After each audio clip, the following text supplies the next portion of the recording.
workplace culture specialist and head of the Vested Group. Joel Patterson back with us again. Joel, thank you for taking the time today.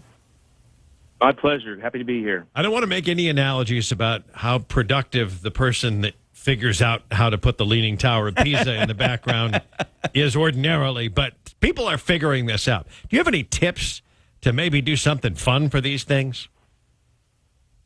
Yeah, it's not that difficult. It's really just being intentional and trying to be creative. One thing is that when you're presenting content via Zoom these days, you are going to have to work a little bit harder and try to find ways to be creative and to set yourself apart from the crowd, because we're all sitting on these calls and sometimes you've got one after another and they get a little monotonous, a little bit boring. And so if you can just do something small to separate yourself, you're going to find that people are going to remember your content better.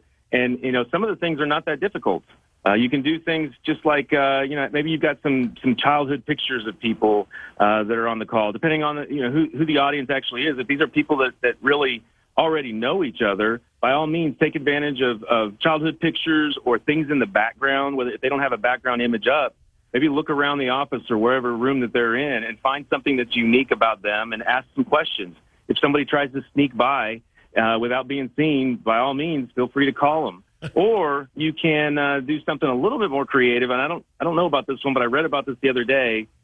Somebody had a pet llama that they brought onto their call, and I don't know what they do about it when it needs to go to the bathroom or anything else. Yeah. But feel free, bring your llama on, ask some questions. Maybe you can learn about what the llama is, and how you take care of one, and that'll make sure that people remember who you are, what you said, and hopefully it doesn't get too distracted by having a big animal on screen. Joel, that's my concern, is that, too bold. You got to know the room, right? You got to know the Zoom. Too bold. Like what type of background makes a statement more than you want, right? Yeah, there's no doubt. You can do much more subtle things. I like to do things like maybe put a riddle up at the beginning of the presentation that gets people thinking about it. Or if you don't want to completely sidebar things, there's polls in all the current platforms. So, ask some questions to get people engaged.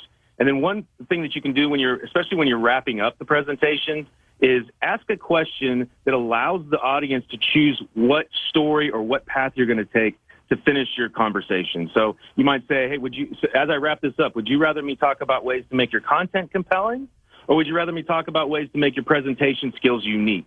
And that way they have some buy-in to what you're going to present. Obviously, you have to have a couple of different paths to be able to go, but that should be pretty simple to prepare for. And it allows you, again, to at the end, keep the audience engaged and make sure that they remember you when you hang up. Finally, can you give us 30 seconds on just setting up the shot, right? I mean, it's something people in TV spend hours doing. People in movies spend lifetimes trying to perfect, but we're still seeing nostrils in Zoom videos. Little help there? Yeah, that's a great point, because I feel like at the beginning of all of this, that was a big topic, and I've noticed that that's kind of tailed off. And you're right, there's still people that they're barely peeking over the bottom of the screen for some reason, or they've got no lighting on, or they've got the sun right behind them so they can't see anything. There's really just basics. Make sure your lighting is good. Make sure that you have, if you don't have earbuds, you've got some kind of speaker that allows you to sound and hear the way that you should. And then most importantly, make sure you've got a microphone or something that you can speak into that doesn't make you sound like you're coming from the bottom of a tunnel, because those are the things that they really distract people from your message. So just take those simple steps to really kind of refine your messaging. Workplace culture specialist who heads up the Vested Group, Joel Patterson, a pleasure. Thank you. Thank you. You guys have a good day.